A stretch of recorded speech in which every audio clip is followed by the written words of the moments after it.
And I will also have a family growth.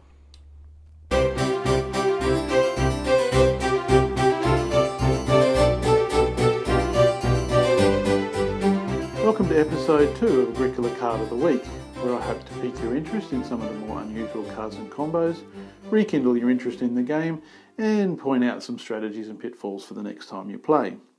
Today's card is an improvement from the K deck, the Sleeping Corner.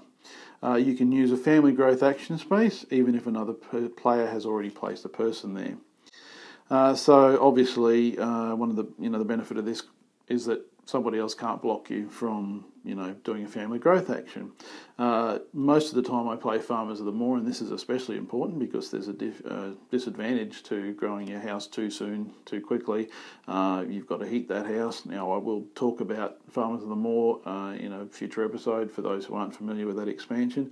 But even without that, basically knowing that you can perhaps do some other things on your turn and do your family growth at the end rather than having to kind of grab that space first can be an advantage. It's also an advantage at the end of the game where you've got that family growth without room, knowing that you can use that even though somebody else may well grab it first. And each person is 3 points. The 3 points is 3 points. So, being able to get those points towards the end of the game could be the difference between a win or a loss. It is worth a point. It costs 1 wood, which not that expensive. And you need to have 2 grain fields. So good combos with this card especially would be anything that lets you get grain early. Things like my favourite, the Seasonal Worker.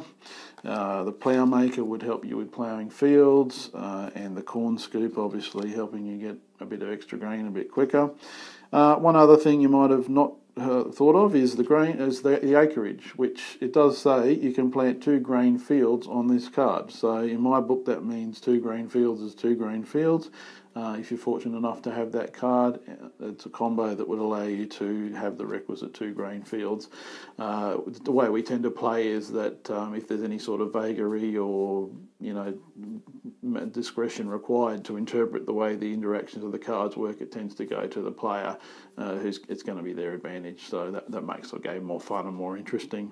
I have 3 stone rooms, 5 fields, 3 pastures, 2 fence stables, 1 unused space, 2 grain, 2 vegetable, 6 sheep, 4 boar, 4 cattle, 3 horses, 5 healthy workers. Points for cards 1, 2, 3, 4, 5, 6, 7, 8, 9, 10, and 3 bonus points for the pottery and 2 for the Chamber of Commerce. That's 52 points. In Farmers of the Moor you've got those additional action cards, and if you're doing family growth you might miss out on an action that turn essentially because you've gone family growth first and someone else is grabbing those cards, or other players are grabbing those cards.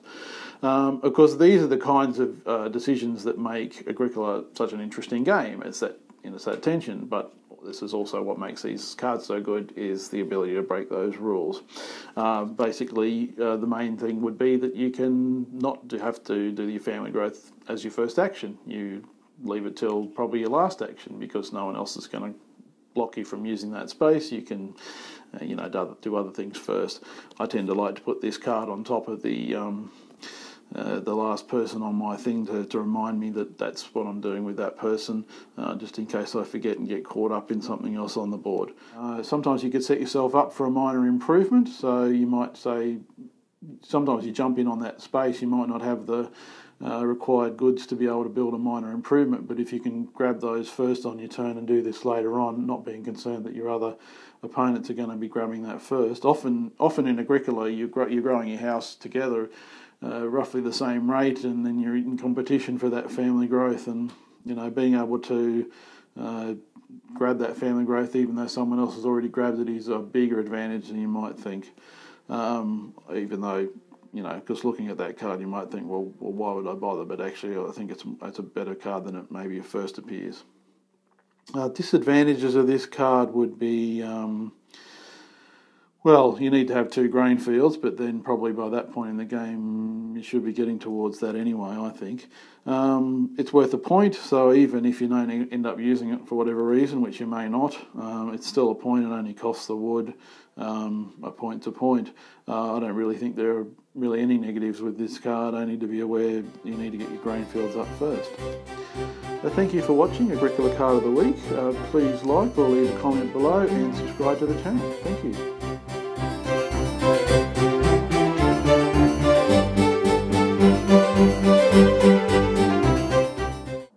3, 2, 1.